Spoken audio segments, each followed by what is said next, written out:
Good morning and welcome to Manuel Goyanes Arts.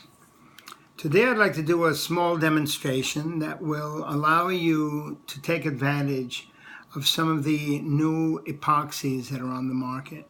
In particular, I'm referring to the Magic Sculpt, which is generally used for the creation of custom dolls, one-of-a-kind dolls, you know, the specialty fairies and collectible dolls, that type. As you can see, you get two colors per batch. One of them is the actual clay and the other one is a hardening agent. These are actual epoxies. And these epoxies can be used for 101 things. Well, 1,000,001 things, really, if you start counting them. So I'm going to just do a quick demo on the way I've learned to use these things and the way I continue to learn to work with them. It's a really unique product in that it allows you to work quickly and put things together, assemble them, sculpt them, shape them, pretty much like clay, with a drying time of approximately 3 hours. No firing, no nothing. Now, in general, I like to wait about 45 minutes before using the product because it allows it to become a little bit stiffer. Right now, it's sort of like silly putty texture, and it has a tendency to droop if you make large pieces with it. Or you know, make attachments that are heavy, have a tendency to fall over. So when I do these attachments, I very often will find myself working with the clay. After it's started its chemical reaction, it will begin to heat up and go through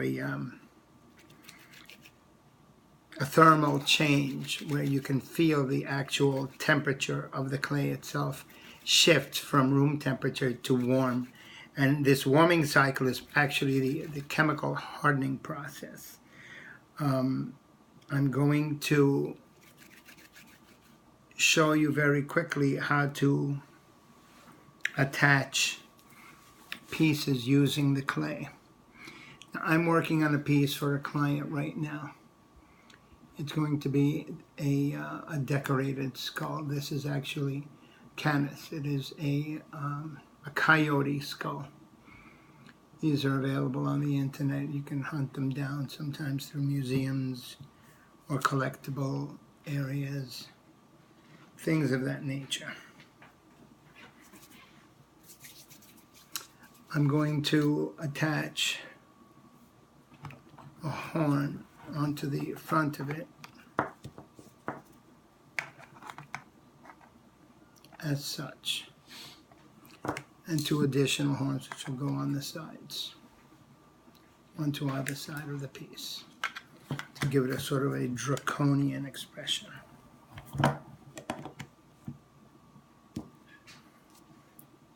First thing I want to do is simply attach a ball of the epoxy to the base,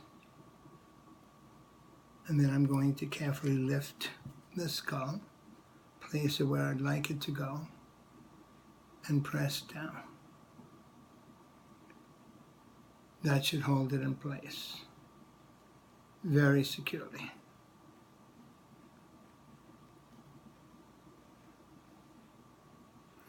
Now, I found that for my use, I really like to blend the epoxy into the surface, and the way to do that best is with a little bit of water. Water and this particular medium, even though it's waterproof, seems to work very well at blending it out. So,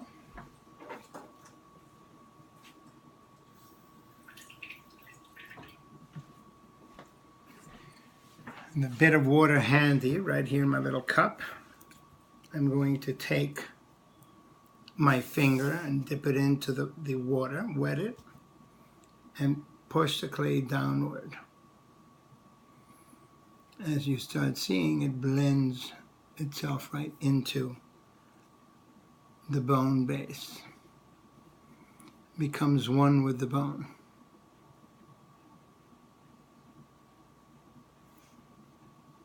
This is a wonderful attribute for this particular product because it leaves a seamless finish between the clay and the attachment that you have applied.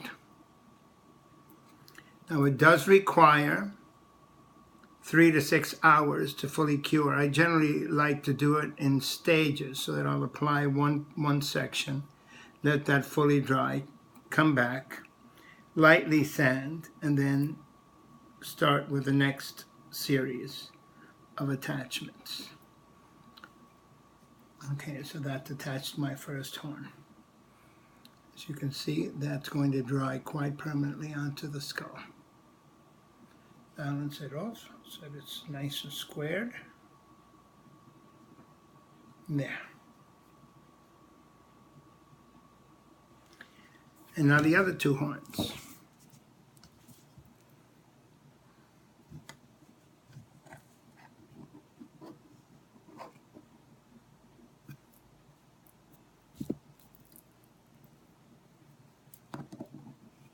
These are going to be a little trickier because the actual product itself is going to be, the attachment is going to be on the side of the skull, which will apply some pressure to the piece. This may or may not hold. We have to wait and see. Generally, I play this by ear.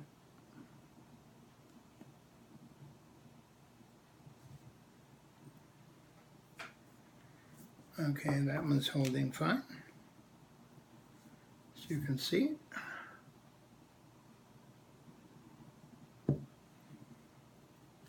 And once they are hardened, the appearance will be as if the actual horns are growing out of this canine skull.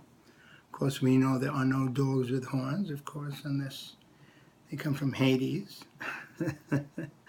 As well, this one may, as of today.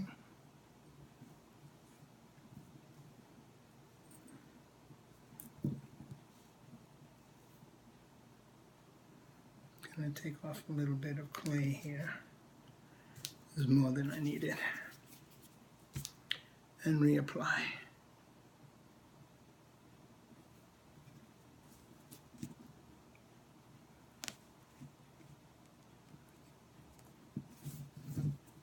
Okay, there you have now the 3 pieces attached. This particular medium is very easy to use. Mixing is all but a couple of minutes of kneading in your hands to make sure that the colors are fully blended and one single color when it's done. It should be buff or black. You will get 2 different colors in the pot, and you will know they're done when you have only one color in your hand after kneading them together. I'll lower this a bit. It'll make it easier for you to watch the process.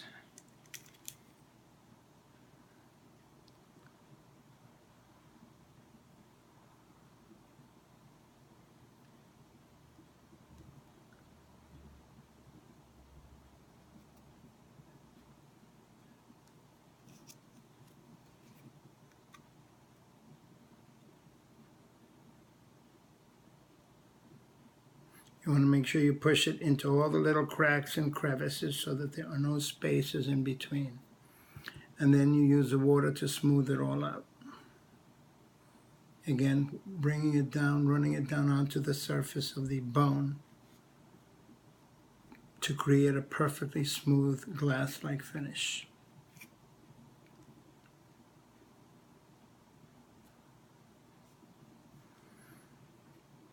Now, because this finish is so smooth, you need to sand this lightly before you attach anything else to this section of clay. I will generally follow up now after this dries with a light sanding and then the addition of gemstones. The gemstones or crystals, whichever I decide to use. In this case, I'm going to be using gemstones. This is a special order. And the young lady who asked for it wants a really spectacular piece, and what better way to do that than by using nature's magic rocks.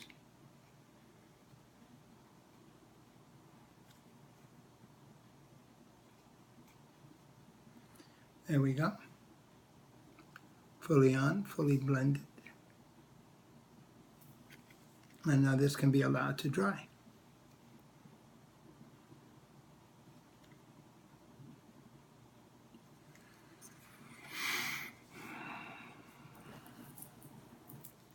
Here's an example of a piece I started yesterday. This is a wand, and this wand is Green Man, as you can see here, and the lady, or Gia, Mother Earth, the goddess.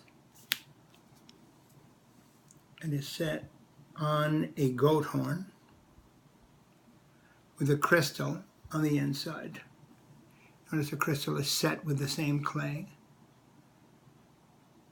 with one small difference, and that is that the entire surface of the clay is textured. And this is done with micro pads with little patterns in them. This particular piece is also filled inside the horn. I filled it prior to adding the crystal with semi-precious stones. In this case, lapis lazuli, turquoise, quartz, and various other gemstones, all designed to give their own energy to the piece and produce a sound.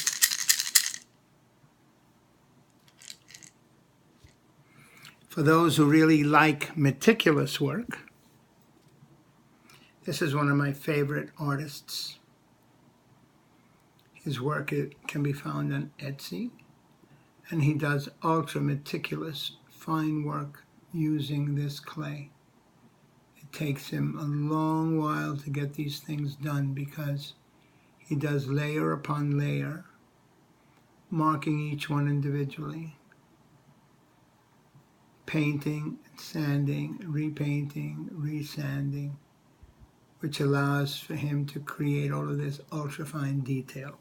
And the same goes for his the little bead additions which he puts in to the necklaces. So you can take this any way you want to go. I'm in the process now of also creating a pendant. This is the bloodstone pendant. And for the beginning of the pendant, I'm simply using a really lovely cabochon. It's large. And in the shape of a pentagram, I have put in lab-created rubies. These are really, really beautiful cabochons in 9x7 size. Totally transparent and brilliant ruby red. This is where you drill a hole through for your hanger or your chain, your cord, anything you'd like to use. And this will later be sanded, painted. Other things will be added to it. I'm not finished. This is only step one. Again, this is textured and detailed. All the details will start to show as the colors change. We add black paint and iridescent colors. And there will be additional hanging stones from the bottom, which will give it, another dimension. So wherever you take this, I wish you luck. This is Manuel Goyanes Arts, and if you like the program you just saw, please subscribe, and I hope to see you again.